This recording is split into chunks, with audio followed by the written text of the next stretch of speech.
और फाइनली बहुत ही टाइम बाद बॉलीवुड। तो यार अगर आप लोगों को पॉलिटिक्स में इंटरेस्ट है तो ये सीरीज बिल्कुल आपके लिए है। इस वेब सीरीज में आपको कास्टिज्म मिलेगा, वायलेंस मिलेगा और ऑफ कोर्स हमेशा की तरह मजा तो मिलेगा ही मिलेगा, क्योंकि ये स्टोरी थोड़ी काल्पनिक भी है और थोड़ी रियल फैक्ट्स पर भी बेस्ड है। और तो और सबसे बड़ी बात ये है कि ये स्टोरी बेस्ड है बिहार पर। लेकिन आगे बढ़ने से पहले और दोस्तों, ये है सो नीले वेब सीरीज महारानी का पहला पार्ट। तो पहले एपिसोड की स्टार्टिंग में हम लोग देखते हैं कि दिलीप नाम का आदमी राय नाम के एक आदमी के घर जाता है। राय उसको अपने घर इसलिए बुलवाता है क्योंकि दिलीप की बीवी राय के घर पे काम पर नहीं आ रही थी, पर जब से दिलीप दिल्ली से वापस आया है तब से वो बंदी काम पर आ ही नहीं रही है और यही पूछने के लिए वो दिलीप को अपने घर बुलवाता है। दिलीप एक लोअर कास्ट का इंसान है और राय अपर कास्ट का।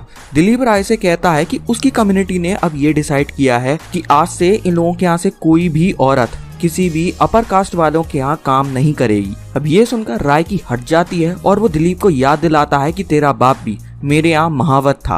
अब बाप पे जाने पर दिलीप की भी हट जाती है और वो कहता है कि भाई साहब अब टाइम बदल गया है, अब कोई लोअर या अपर कास्ट अब ये सब नहीं चलता।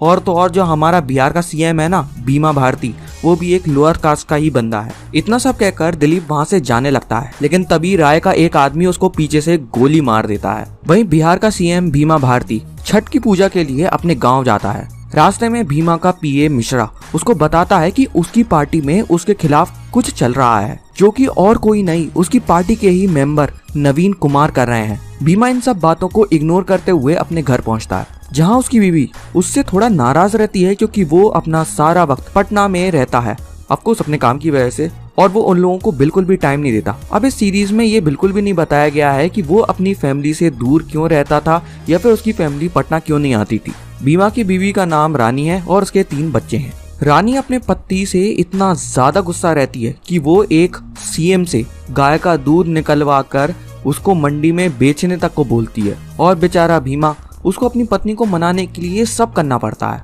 और इस पूरे इंसिडेंट से मीडिया को बेहतरीन फुटेज मिलती है। भाई साहब एक सीएम खुद दूध निकाल रहा है ना और बेच भी रहा है।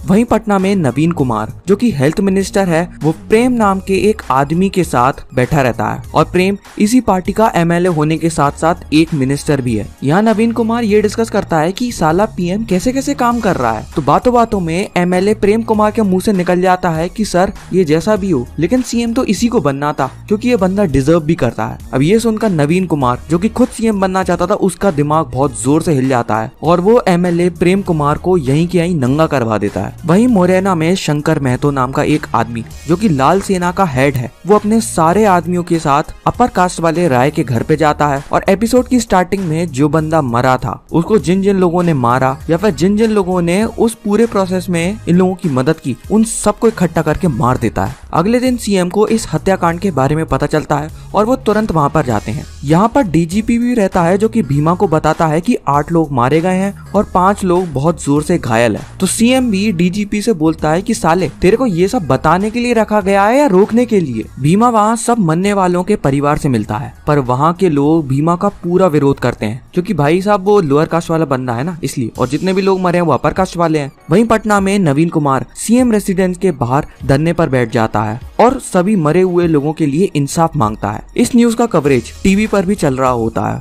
और इसको घर पर बैठकर काला नाग देख रहा होता है। अब यार काला नाग बिहार की पॉलिटिक्स का बहुत ही पुराना खिलाड़ी है और भीमा और नवीन की पार्टी का वो अध्यक्ष भी है, बोले तो रूलिंग पार्टी का अध्यक्ष। वो पार्टी में अपने कुछ एमएलए के साथ कुछ अलग ही करने का प्लान कर रहा होता है। तभी वहाँ एक लेडी एमएलए आती है और काला नाग इस लेडी एमएलए के साथ मजे करने अलग ही निकल जाता है। नवीन कुमार अपने सारे एमएलए के साथ भीमा का विरोध करता है और काला नाग भी अब इस रेस में आगे आ जाता है। भीमा को ये बात पार्टी प्रेसिडेंट से पता चलती है, पर भीमा बिल्कुल भी टेंशन नहीं लेता। वहीं एमएलए प्रेम एक जगह जाता है और वहाँ जाकर वो शंकर महतो को पैसों से भरा एक बैग देता है, पर तभी वहाँ पता नहीं कैसे पुलिस आ जाती है और प्रेम पकड़ा जाता है, पर शंकर महतो वहाँ से भाग जाता है। और क्योंकि एमएलए प्रेम नवीन कुमार का बहुत ही खास आदमी था, तो सब लोगों को यही लगता है कि इन सब के पीछे नवीन कुमार का ही हाथ है और ये बात मीडिया में भी चलने लगती है।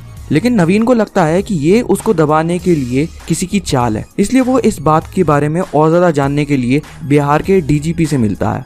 डीजीपी के रूम में जाते ही वो उसको अपना जूता मारता है। अब भाई ऐसा ना बस बिहार में ही हो सकता है कि तुम किसी IPS बंदे को अपना जूता फेंक कर मार दो। नवीन DGP से पूछता है कि प्रेम को वहाँ किसने भेजा, और अगर वहाँ पे शंकर आने वाला था तो मुझको किसी ने क्यों नहीं बताया। ये सुनकर DGP नवीन कुमार को ये बताता है कि इन लोगों को भी बहुत लेट स्टेट CID के थ्रू ये पता चला था कि शंकर वहाँ आने वाला है, और अब जब MLA प्रेम पकड़ा गया है तो उन्होंने अपने स्टेटमेंट में ये बोला है कि नवीन कुमार ने खुद उनको ये घूस देके शंकर को देने को बोला था, लेकिन इन लोगों ने अभी ये स्टेटमेंट पब्लिक नहीं किया है। नवीन कुमार इस बात से बहुत ज्यादा हिल जाता है और DGP से कहता है कि साले तुम सब लोग मिले हुए हो, भीमा और तुम एक ही कास्ट के हो ना, तो उसका साथ तो दोगे ही। तब DGP नवीन से खुला बोलता है कि आप भीमा भारती का घंटा कुछ भी नहीं उखाड़ पाओगे, और नवीन कुमार यहाँ पे अपनी इंसल्ट करवा के वहाँ से चला जाता है। वहीं नदी किनारे रानी बाकी औरतों के साथ छठ की पूजा कर रही होती है, तभी वहाँ भीमा भी उसको आके ज्वाइन करता है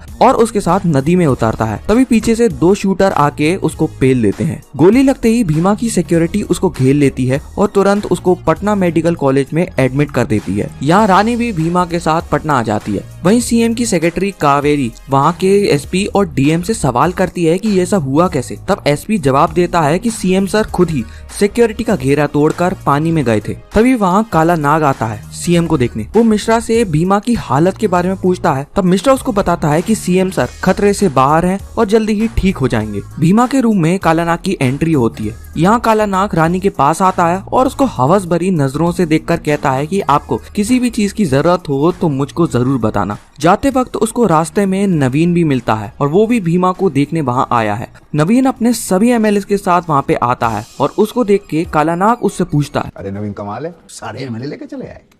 हमने वाले तो अभी उठ रहे हैं, अपने घर में रखते हो क्या तब? नहीं, अपनी जेब में। ये सब देख मिश्रा समझ जाता है कि अब कुछ तो गड़बड़ होने वाली है, तो वो सीधा डॉक्टर के पास जाता है और उससे कहता है कि आप अभी के अभी एक हेल्थ बुलेटिन जारी करो जिसमें CM को कल ही डिस्चार्ज मिल जाएगा और अब उनका इलाज उन्हीं के घर पर होगा। ये सुनकर डॉक्टर कहता भी है कि अभी CM बहुत ही क्रिटिकल स्टेज में है, उनको ICU से बाहर निकालना खतरे से खाली नहीं होगा। तब मिश्रा कहता है कि एक ICU आप उनके घर पर ही सेटअप कर लो, जहाँ पर 24 घंटे डॉक्टर्स की एक टीम हमेशा उनको मॉनिटर करेगी और उनका इलाज अब वहीं होगा। ये सब देख के कावेरी मिश्रा जी से पूछती है कि ऐसा करना क्या ठीक होगा। तब मिश्रा उसको बताता है कि CM पे हमले के बाद माहौल पूरा जंग का हो रहा है और हमारा सेनापति घायल है, लेकिन उसके घाव कितने गहरे हैं इसका अंदाजा किसी को भी नहीं लगना चाहिए। अगले दिन भीमा को घर पर शिफ्ट कर दिया जाता है, पर तभी मिश्रा जी को काला नाग पार्टी ऑफिस में बुलवाता है। मिश्रा जैसे ही पार्टी ऑफिस पहुंचता है तो देखता है कि वहाँ पर बोरा बाबू भी हैं। अब बोरा बाबू पार्टी हाई कमांड से हैं। वो सब मिश्रा से पूछते हैं कि CM कैसे हैं। तब मिश्रा सबको बताता है कि CM बहुत ही जल्द ठीक हो जाएंगे और उनकी रिकवरी रेट भी बहुत अच्छी है। लेकिन यहाँ नवीन वगैरह मिश्रा से 2 कदम आगे रहते हैं और वो लोग डॉक्टर को पहले ही बुलाकर पूछ लेते हैं कि भीमा की हालत कैसी है, और ये डॉक्टर सभी लोगों को सच सच बता देता है कि भीमा को रिकवर होने में कम से कम 6 महीने तो लगेंगे ही लगेंगे। अब यहाँ मिश्रा पकड़ा जाता है। तब उसे बोरा बाबू कहते हैं कि आज शाम को मैं खुद भीमा से मिलने वहाँ आऊंगा। शाम होते ही बोरा और काला नाग CM रेसिडेंट पहुंचते हैं और भीमा से मिलते हैं। बोरा भीमा से कहता है कि पार्टी हाई कमांड चाहता है कि आप अपनी हेल्थ पर ध्यान दो और कम से कम काम करो, आपकी जगह आपका काम कोई और देख लेगा। मिश्रा इस बात पर ऑब्जेक्शन उठाता है, पर तभी भीमा उससे कहता है कि वो रिजाइन करने के लिए तैयार है, पर अपना उत्तराधिकारी वो खुद चुनेगा। बोरा इस बात पर मान जाता है और वो कहता है कि जिसको भी ज्यादा MLA सपोर्ट करेंगे वो बनेगा CM। वहाँ से जाने के बाद बोरा एक एक करके सभी MLA को बुलवाता है और उनसे उनका वोट पूछता है और लिस्ट में लिखता है। वहीं नवीन अपने साथ के सभी MLA को अपनी साइड करने पर लगा रहता है। वो उन MLA को भी टारगेट करता है जो भीमा को वोट दे रहे हैं और उनको भी अपनी साइड करने की पूरी कोशिश करता है। दूसरी साइड काला नाग भी कुछ प्लानिंग कर रहा होता है। अगले दिन जब ये खबर रेडियो पे रानी सुनती है कि भीमा ने रिजाइन कर दिया है तो वो बहुत खुश होती है और तुरंत अपनी पैकिंग की तैयारियां करने लगती है। वो एक्चुअली इस बात से खुश है कि अब वो भीमा को अपने साथ ले जाएगी और भीमा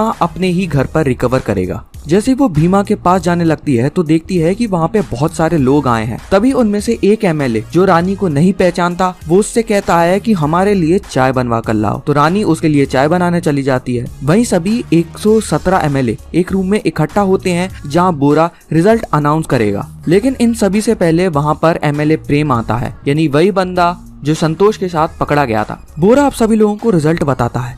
सबसे पहले वो काला नाग का रिजल्ट बताता है जिसको 8 MLA का सपोर्ट है, भीमा भारती को 52 MLA का सपोर्ट है और नवीन को 57 MLA का। तो भाई लोग नंबर से तो ये साफ साफ दिख जाता है कि नवीन जीत गए हैं। पर तभी वहाँ काला नाग पूरा खेल पलट देता है और कहता है कि मैं अपने 8 MLA के साथ भीमा भारती को सपोर्ट करता हूँ। नवीन के साथ KLPD हो जाता है जिससे उसको बहुत तेज गुस्सा आता है और वो वहाँ से चला जाता है। उसके जाने के बाद बोरा भीमा से उसके उत्तराधिकारी का नाम पूछता है। तब भीमा अपनी जगह अपनी पत्नी को बिहार का CM अनाउंस कर देता है। वहीं रानी सबके लिए चाय लेकर आ ही रही होती है, तभी सब लोग उसको घेर लेते हैं और नारे लगाने लगते हैं। अगले दिन रानी के शपथ समारोह की तैयारियां शुरू हो जाती हैं। वहीं हम देखते हैं कि बिहार स्टेट का गवर्नर शपथ समारोह के लिए रेडी होता है। वो और उसकी पत्नी CM रानी के बारे में डिस्कस कर रहे होते हैं और कहते हैं कि भीमा बहुत होशियार है, उसने रानी को CM बना दिया, पर अब सरकार अभी भी वो और मिश्रा ही चलाएंगे और रानी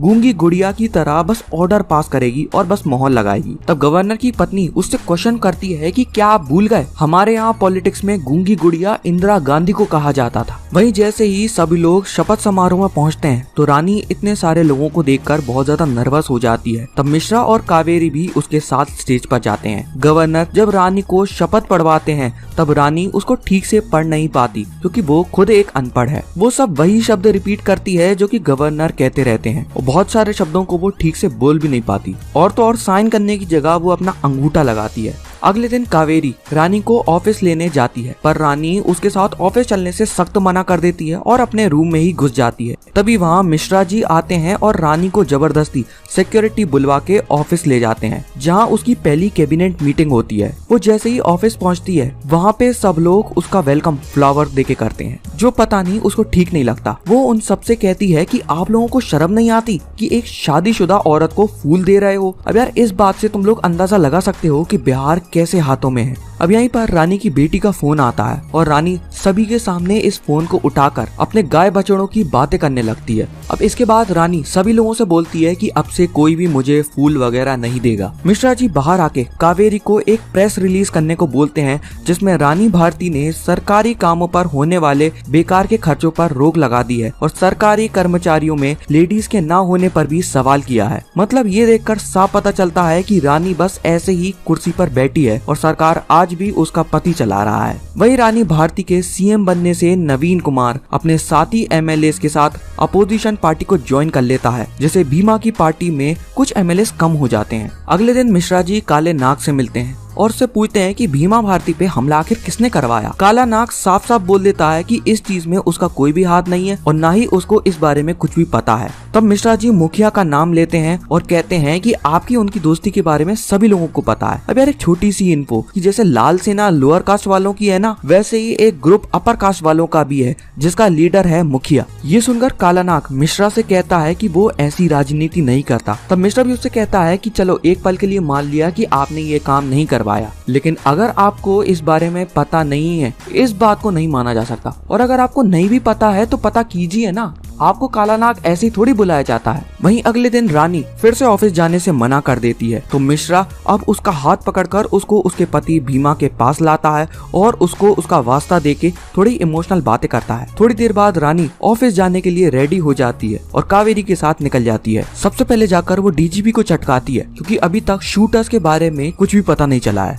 वहीं एक छोटा SP मिश्रा कुंवर से मिलता है जो कि मुखिया की सेना का सेकंड कमांडर है और वो उससे अपनी सेवा का फल मांगता है और कुंवर उसको वो 2 शूटर दे देता है जिन्होंने CM पे गोली चलाई थी और एक ही कास्ट के होने की वजह से ये दोनों एक दूसरे से अच्छी तरह मिले हुए थे। और फिर ये चीज तो सब लोगों को पता है कि कैसे एक एनकाउंटर होता है जिसमें ये दोनों शूटर मारे जाते हैं। अगले दिन एनकाउंटर की जगह पे SP मिश्रा जब इंटरव्यू दे रहा होता है तब वहाँ DGP आता है और SP से पूछता है कि ये सब कैसे हुआ। तब SP उसको बहाना बना देता है कि ये सब उसके एक इन्फॉर्मर की वजह से हुआ। ये सुनकर DGP कहता है कि मैं जानता हूँ कि तुम मुखिया के आदमी हो, सच सच बता दो कि तुम्हें इन दोनों शूटर्स के बारे में पता कहाँ से चला, नहीं तो मैं तुम्हारी वर्दी उतरवा दूंगा। DGP SP मिश्रा से मुखिया का पता पूछता है। तब SP उसको जवाब देता है कि सर भले ही आपके कंधे पर कितने भी स्टार्स क्यों ना हो, लेकिन मैं अभी भी अपर कास्ट वाला आदमी हूँ और मेरे पास 220 एकड़ से ज्यादा के खेत हैं। पुलिस की नौकरी तो बस मैं अपनी समाज के लिए करता हूँ। वो डीजीपी से ये बोलता है कि तुम नीच कास्ट वाले हमारा घंटा कुछ भी नहीं उखाड़ पाओगे। तो डीजीपी यहाँ पर उसको एक मस्त झापड़ मारता है। वहीं हम देखते हैं कि नवीन गवर्नर के घर आता है और वहाँ हम लोगों को पता चलता है कि गवर्नर एक्चुअल में नवीन का मौसा लगता है। नवीन गवर्नर को एक लेटर लिख के देता है जिसमें लिखा होता है कि रानी को असेंबली में अपनी मेजोरिटी प्रूव करनी होगी। एक्चुअली गवर्नर और सभी लोगों को पता था कि इससे घंटा कुछ नहीं उखड़ने वाला, क्योंकि रानी भारती की पार्टी अभी भी मेजोरिटी में है। तो अगले दिन रानी अपनी पहली विधानसभा मीटिंग में जाती है। ऑफकोर्स मिश्रा और कावेरी उसके साथ रहते हैं। रानी वहाँ उन सबको देखकर बहुत ज्यादा नर्वस हो जाती है। तभी वहाँ नवीन आकर असेंबली में रानी की बहुत ज्यादा बेइज्जती करता है और उसे अनपढ़, जाहिल, गवार बोलता है। इतना सब कहकर वो सब लोगों से ये पूछता है कि ऐसी औरत बिहार को कैसे संभालेगी। लेकिन जब रानी की बारी आती है तो वो नवीन के एक एक सवाल का अच्छे से जवाब देती है और उसके अच्छे खासे आंसर्स को सुनकर अपोजिशन वालों की बोलती बंद हो जाती है। वहीं दूसरी साइड अपन लोग देखते हैं कि मुखिया अपने सभी आदमियों को लोअर कास्ट वालों के खिलाफ भड़काऊ भाषण दे रहा है और तो और उन सब का ब्रेन वॉश कर रहा है। और इसी के साथ पहले 3 एपिसोड यहीं एंड हो जाते हैं।